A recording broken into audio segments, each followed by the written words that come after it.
ஆற்றில்லாவழியாதும் இறைவனே போற்றுமன் போற்றி போற்றுமன் போற்றி புகழ்மின் புகழ்ந்தெழு மேத்திசைக்கும் கிழக்கும் திசையற்றோடும் மாற்றுவன பரே ஆட்டவுமாமே. തിരുമൂലദേവൻ്റെ തിരുമന്ത്രം 4-ാം തന്ത്രത്തിലെ ഭുവനാധിപതി ചക്രത്തിലെ അടുത്ത ഏതാനും പാടലുകളിലേക്ക് നമുക്ക് പ്രവേശിക്കാം. നോക്കൂ. ചാഞ്ചല്യം കൊണ്ട് പറ്റി നിന്നോരിടങ്ങൾ പാഴായി, താൻ പഠിച്ചറിഞ്ഞോരിടങ്ങളും വെട്ടവെളിയായി. അന്യങ്ങളെല്ലാം മാറി മാർഗവും താനേ മാറി ആധാരവും പോയി പിന്നെ ചലനവുമില്ലാതാകും. ഇതാണ് അടുത്ത പാടൽ. അതായത് ഒരു ശിവയോഗ സാധകൻ സാധന ചെയ്യുമ്പോൾ ഏതെല്ലാം പടികളിലൂടെയാണ് ആ സാധകൻ കടന്നു പോകുന്നത് എന്ന് ഇവിടെ തിരുമൂലദേവൻ വ്യക്തമാക്കുകയാണ്. നോക്കൂ. ചാഞ്ചല്യം കൊണ്ട് പറ്റി നിന്നോരിടങ്ങൾ പാഴായി. ആദ്യകാലത്ത്, ജീവിതത്തിൻ്റെ ആദ്യകാലത്ത് സത്യമറിയാതെ പല ചാഞ്ചല്യങ്ങളിലും പെട്ട് ഭൗതിക സുഖഭോഗങ്ങളിലും പാറി നടന്ന് ആ ഇടങ്ങളെല്ലാം പാഴായി. അപ്പോൾ താൻ ശിവനെ അറിയാതെ ആത്മീയ മാർഗത്തിൽ ചരിക്കാനാവാതെ കഴിഞ്ഞിരുന്ന കാലമത്രയും പാഴായിപ്പോയി. പിന്നെയോ പിന്നെ താൻ പഠിച്ചോരിടങ്ങളും വെട്ടവിളിയായി.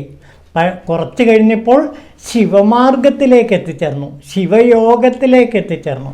അങ്ങനെ ശിവയോഗത്തിൽ എത്തിച്ചേർന്നതോടുകൂടി പഠിച്ച ഇടങ്ങളെല്ലാം വെട്ടവെളിയായി മാറി, ചിതാകാശവെളിയായി ശോഭിച്ചു. അതായത് ശിവമാർഗത്തിൽ എത്തിയതോടുകൂടി തൻ്റെ ജീവിതം വെട്ടവെളിയായി. അതായത് വെട്ടവെളി എന്ന് വെച്ചാൽ ഇവിടെ എന്താ, സന്മാർഗ പാതയിൽ താൻ പ്രവേശിച്ചതോടുകൂടി ആ ശിവ ഒളി കാണാൻ കഴിഞ്ഞു. വെട്ടവെളിയായി ചിതാകാശത്തിലേക്ക് പ്രവേശിക്കാൻ കഴിഞ്ഞു. അതാണ് ഇവിടെ പറയുന്നത്. ഭൗതിക ആകാശത്തിൽ നിന്ന് ചിതാകാശത്തിലേക്ക് തനിക്ക് പ്രവേശിക്കാൻ കഴിഞ്ഞു. അതായത് 2 ജന്മങ്ങളാണ് ഇവിടെ സംഭവിക്കുന്നത്. ആദ്യത്തെ ജന്മത്തിൽ അല്ലെങ്കിൽ ജീവിതത്തിൻ്റെ ആദ്യ കാലഘട്ടങ്ങളിൽ ഭൗതിക സുഖങ്ങളിൽ മുഴുകിക്കഴിയുമ്പോൾ അതിൽ നിന്ന് അതെല്ലാം പാഴായിപ്പോയി. അതിൽ നിന്ന് ശിവമാർഗത്തിലേക്ക് മാറിയപ്പോൾ തൻ്റെ ജീവിതം വെട്ടവെളിയായി, ശിവ ഒളിയായി, ചിതാകാശമായി മാറി. അതായത് ഭൗതിക ആകാശം ചിതാകാശമായി മാറുന്ന കാഴ്ച നാം ഇവിടെ കാണുന്നു. ജീവിതത്തിൻ്റെ 2 അവസ്ഥകൾ, ഭൗതികത്തിൽ നിന്ന് ആത്മീയമായ ചിതാകാശത്തിലേക്ക് ഞാനിതാ പ്രവേശിച്ചു. അതോടെ എൻ്റെ വിദ്യയെല്ലാം എന്നെ ചിതാകാശ വെളിയിലേക്ക് നയിക്കുകയും അങ്ങനെ ഞാൻ ശിവപ്രകാശത്തിൽ ലയിക്കുകയും ചെയ്തു എന്നാണ് തിരുമൂലദേവൻ പറയുന്നത്. അതൊരു സാധകൻ്റെ അവസ്ഥയാണ്. ചിതാകാശ വെളിയിലേക്ക്, വെട്ടവെളിയിലേക്ക് എത്തിച്ചേരാൻ കഴിയുക എന്നുള്ളതാണ് നമ്മുടെ ജീവിതത്തിൻ്റെ ലക്ഷ്യം.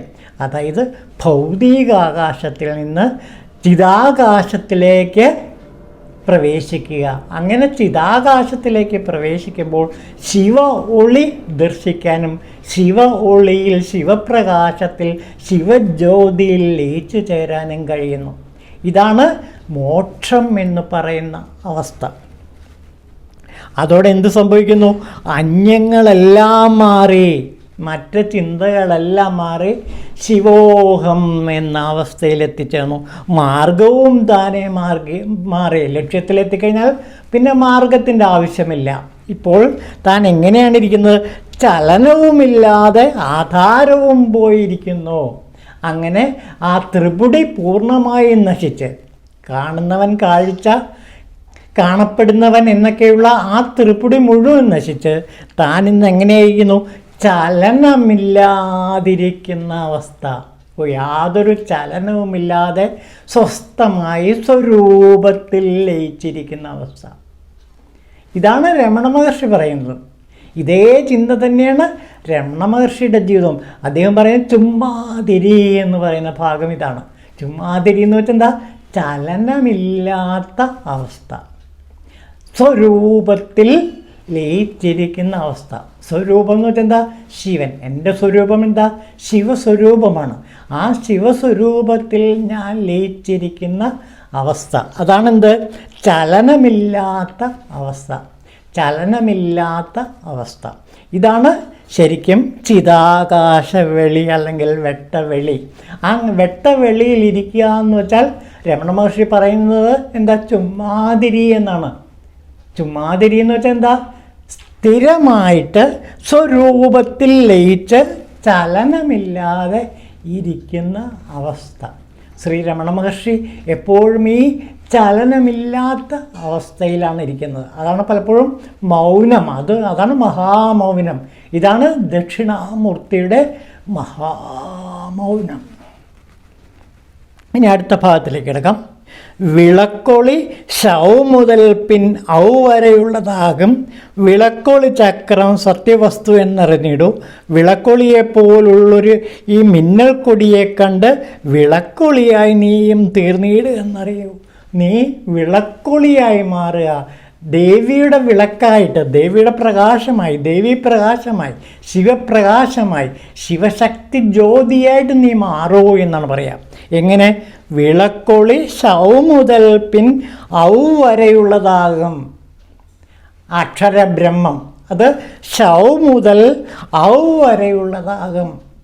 ഇതിനെക്കുറിച്ചിട്ടാണ് ഭുവനാധിപതി ചക്രത്തിൽ ആദ്യ മന്ത്രത്തിൽ തിരുമൂലദേവൻ പറയുന്നത്. നോക്കൂ, കാതി മന്ത്രങ്ങൾ 5 പൊൻനിറമുള്ളതാകും എന്നാണ് പറയുന്നത്. കാതി മന്ത്രങ്ങൾ 5 പൊൻനിറമുള്ളതാകും.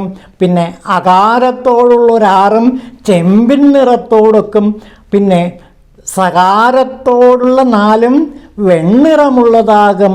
ഹകാരത്തോടു കൂടി 3 തൻ കാമ്യമുക്തിയെ തരും എന്നാണ് പറയുന്നത്. അത് എന്താണത്? 15 അക്ഷരങ്ങളുള്ള, അതിനോടൊപ്പം ഗുരുമന്ത്ര ബീജ അക്ഷരം കൂടി ഉൾപ്പെടെ 16 അക്ഷരങ്ങളുള്ള ശ്രീവിദ്യാ മന്ത്രത്തെക്കുറിച്ചിട്ടാണ് ഇവിടെ പറയുന്നത്. ആ ശ്രീവിദ്യാ മന്ത്രം എന്താ? കാതി മന്ത്രങ്ങൾ 5. ആദ്യത്തെ കൂടം, അതായത് വാഗ്ഭവ കൂടം, കാതികൾ 5, കാ ഏ ഈ ല ഹ്രീ, അതാണ് വാഗ്ഭവകൂടം. ഈ വാഗ്ഭവകൂടം എന്ത് നിറമുള്ളതാണ്? പൊൻനിറമുള്ളതാകും, പൊന്നിൻ്റെ പ്രകാശമുള്ളതാകും. അതാണ് ഇവിടെ പറയുന്നത്. ഒളി എന്ന് പറയുന്നത് ഇതാണ്. വിളക്കൊളി ചക്രം എന്ന് പറയുന്നത് ഈ 15 അക്ഷരങ്ങളെയാണ്. വാഗ്ഭവകൂടത്തെയും പിന്നെന്താ ഹകാരത്തോടുള്ള 6, അത് ഹ സ ഹ ക ല ഹ്രീം എന്നുള്ള കാമരാജകൂടമാണ്. അതും വിളക്കൊളിയാണ്. അത് ചെമ്പിൻ നിറത്തോടൊക്കും. പിന്നെ സകാരത്തോടൊത്ത് 4 വെണ്ണിറമുള്ളതാകും. അതാണ് ഏറ്റവും പ്രധാനം. വെണ്ണിറമുള്ളതാകും, ശുഭ്രശോഭയാകുന്ന ഒളി. ആ വിളക്കൊളിയെ കുറിച്ചിട്ടാണ് ഇവിടെ പറയുന്നത്. സ ക ല ഹ്രീം. പിന്നെ അതിനോടത്ത് ആ ഗുരു ഉപദേശം നൽകുന്ന ആ ബീജമന്ത്രവും കൂടി ചേരും. അതാണ് ഏത്? വെണ്ണിറമുള്ള പ്രകാശം. ആത്യന്തികമായ പ്രകാശം ഈ വെണ്ണിറമുള്ള പ്രകാശമാണ്. അതായത് ശരിക്കും വാഗ്ഭവകൂടവും കാമരാജകൂടവും കഴിഞ്ഞിട്ട് ശക്തികൂടത്തിലേക്ക് പ്രവേശിക്കുക. മൂന്നാമത്തെ കൂടമായ സകല ഹ്രീം എന്നുള്ള ആ ശക്തികൂടത്തിലേക്ക് പ്രവേശിക്കുമ്പോൾ അത് വെണ്ണിറമുള്ളതാകും വിളക്കൊളി ചക്രം. ഇതിനെയാണ് വിളക്കൊളി ചക്രം എന്ന് തിരുമൂലദേവൻ വിളിക്കുന്നത്. ഇത് തന്നെയാണ് ഭുവനാധിപതി ചക്രം. വിളക്കൊളിയെ പോലുള്ളൊരു മിന്നൽ കൊടിയെ കണ്ട്, മിന്നൽ കൊടിയാണത്, അത് മിന്നൽ കൊടിയാണ്. ഈ ശക്തിയുടെ വെൺവെളിച്ചമാകുന്ന മിന്നൽ കൊടി. ആ വിളക്കൊളിയായി നീയും തീർന്നിടൂ, നീ ആ വിളക്കൊളിയായി തീർന്നിടൂ. ആ ശക്തി ആരുമായിട്ട്? ശിവനുമായിട്ട് ഒന്നിക്കുന്നു. അങ്ങനെ ശിവ ഐക്യത്തെക്കുറിച്ചിട്ട് ഇവിടെ തിരുമൂലദേവൻ നമ്മളോട് പറയുന്നു. അത് ഈ ശ്രീവിദ്യ മന്ത്ര ഉപാസകന്മാർക്ക് ലഭിക്കുന്ന അനുഗ്രഹ വിശേഷമാണ്. അതായത് ശക്തി ശിവനുമായി സഹസ്രാരത്തിൽ ഒന്നിക്കുന്ന അവസ്ഥ. ഇതാണ് തിരുവമ്പല ചക്രം. തിരുവമ്പല ചക്രം എന്ന് വെച്ചാൽ ശിരസ്. അതായത് തിരുവമ്പല ചക്രത്തിൽ ഏറ്റവും പ്രധാനപ്പെട്ട ചിദംബര ചക്രം, അതിൻ്റെ പ്രതീകമാണ് ചിദംബരം. അവിടെയാണ് ചിദംബരേശൻ കുടികൊള്ളുന്നത്. ഇതാണ് ചിദംബര രഹസ്യം. നമുക്ക് ചിദംബര ചക്രം എടുക്കുമ്പോൾ അതിലേക്ക് പ്രവേശിക്കാം. അപ്പോൾ നോക്കൂ, വിളക്കൊളി ശവമുതൽ പിന്നവരെയുള്ളതാകും വിളക്കൊളി ചക്രം സത്യവസ്തുവെന്നറിഞ്ഞിടൂ. വിളക്കൊളിയെപ്പോലുള്ളൊരു മിന്നൽ കൊടിയെ കണ്ട് വിളക്കൊളിയായി നീയും തീർന്നിടൂ. നീ തന്നെ പ്രകാശമായി തീരുക, വിൺവെളിച്ചമായിട്ട് നീ തീരുക. വെണ്ണിറമുള്ള ആ മിന്നൽ കൊടിയായി നീ തീരൂ. ഇവിടെയും ഞാൻ രമണ മഹർഷിയെക്കുറിച്ച് ഓർക്കുകയാണ്. രമണ മഹർഷി സമാധിയായപ്പോൾ ഇതേപോലൊരു മിന്നൽ കൊടി ആകാശത്ത് അദ്ദേഹത്തിൻ്റെ ഏറ്റവും അടുത്ത ഭക്തന്മാർ കണ്ടു എന്നാണ് പറയുന്നത്. അത് ഈ മിന്നൽ കൊടിയാണ്, അത് ഈ മിന്നൽ പ്രകാശമാണ്. അത് കാണാൻ രമണ മഹർഷി സമാധിയായപ്പോൾ കാണാൻ അപൂർവ ഭാഗ്യം സിദ്ധിച്ച പലരുമുണ്ട്. പല ദൂരസ്ഥലങ്ങളിലുമുള്ളവർ കണ്ടിട്ട് ഉടനെ തന്നെ തിരുവണ്ണാമലയിലേക്ക് വന്നു എന്നാണ് പറയുന്നത്. താനേ ആകാശമാണെന്നെങ്ങും നിറഞ്ഞിരിപ്പോൾ, താനേ അഖണ്ഡാകാശമായ രൂപിണിയായി നിൽപ്പോൾ, താനേ സൃഷ്ടിച്ചു സർവം സംഹരിക്കുന്നവളും താനേ താൻ അണ്ഡവുമായും ഈ വിശ്വവുമായും നിൽപ്പോൾ. അപ്പോൾ അണ്ഡത്തിൽ നിൽക്കുന്നതും ഭുവനേശ്വരിയാണ്, അഖണ്ഡമായ വിശ്വത്തിൽ നിൽക്കുന്നതും ഭുവനേശ്വരിയാണ്, ദേവിയാണ്. സൃഷ്ടി രൂപിണിയായ മഹാദേവിയാണ് അണ്ഡത്തിൽ, എന്നിൽ ഞാനെന്ന വ്യക്തിയിൽ കുടികൊള്ളുന്നത്. അതേപോലെ വിശ്വത്തിൽ കുടികൊള്ളുന്നതും അഖണ്ഡത്തിൽ കുടികൊള്ളുന്നതും ഈ ദേവിയാണ് എന്നറിയുക. അവൾ താനേ ആകാശമാണെന്നും എവിടെയും ആകാശം മാത്രമേ ഉള്ളൂ, ചിതാകാശ വെളി മാത്രമേ ഉള്ളൂ. നാം മറ്റ് പല ആകാശങ്ങളെ പറയുന്നത് അത് മിഥ്യാധാരണ കൊണ്ടാണ്. സത്യത്തിൽ ഒറ്റ ആകാശമേ ഉള്ളൂ, അത് ചിതാകാശം മാത്രം. അതിൽ നിറഞ്ഞിരിപ്പോൾ ചിതാകാശത്തിൽ അവൾ നിറഞ്ഞിരിക്കുന്നു. താനേ ആകാശ രൂപിണിയായി, അണ്ഡത്തിലെ ആകാശരൂപിണിയും ഇവൾ തന്നെ. താനേ സൃഷ്ടിച്ചു, ഇവൾ തന്നെയാണ് എല്ലാം സൃഷ്ടിക്കുന്നതും സർവം സംഹരിക്കുന്നവളും ഇവൾ തന്നെ. അപ്പോൾ എന്താണ് പറയുന്നത്? ത്രിമൂർത്തികൾ എന്ന് പറയുന്നത് ദേവിയാണ്. അതാണ് ഇവിടെ പറയുന്നത്. ത്രിമൂർത്തികൾ ആരൊക്കെ? ബ്രഹ്മ വിഷ്ണു മഹേശ്വരന്മാർ 3 പേരും ആരാണ്? സാക്ഷാൽ പരമേശ്വരിയായ മഹാദേവി തന്നെയാണ് എന്നാണ് ഇവിടെ പറയുന്നത്. ഇത് തന്നെയാണ് ദേവി ഭാഗവതത്തിൽ പറയുന്നത്. ചില കഥകളിൽ ഈ ഭാഗം വിവരിക്കുന്നുണ്ട്. നമുക്കത് അടുത്ത ദിവസം അതിനെക്കുറിച്ച് പറയാം. ചിതാകാശ ഗീതയിലും അതേപോലെ തന്നെ ദേവി ഭാഗവതത്തിലും ദേവിയുടെ ഈ മഹത്വത്തെ ചിത്രീകരിക്കുന്ന ചില ഭാഗങ്ങളുണ്ട്. ഞാനത് അടുത്ത ദിവസം പറയാം. ഏതായാലും ഒരു കാര്യം ഓർക്കുക, ശങ്കരാചാര്യർ ഈ ദേവിയെ കാണുന്ന ഒരു രംഗം സൗന്ദര്യലഹരിയിൽ വിവരിക്കുന്നുണ്ട്. വളരെ പ്രധാനപ്പെട്ടാണ്. ആ ശ്ലോകം ഇതാണ്: ശിവശക്തി കാമ ക്ഷിതിരഥ രവി ശീതകർണ മനോഹര എന്ന് തുടങ്ങുന്ന ഒരു ശ്ലോകമാണിത്. അതിൽ ഈ 15 അക്ഷരങ്ങളായ കാദികളും ഹാദികളും സാദികളും അടങ്ങുന്ന ആ ശ്രീവിദ്യാ മന്ത്രം വളരെ നിഗൂഢമായി ഉള്ളിൽ ഒതുക്കിയ ഒരു ശ്ലോകമാണത്.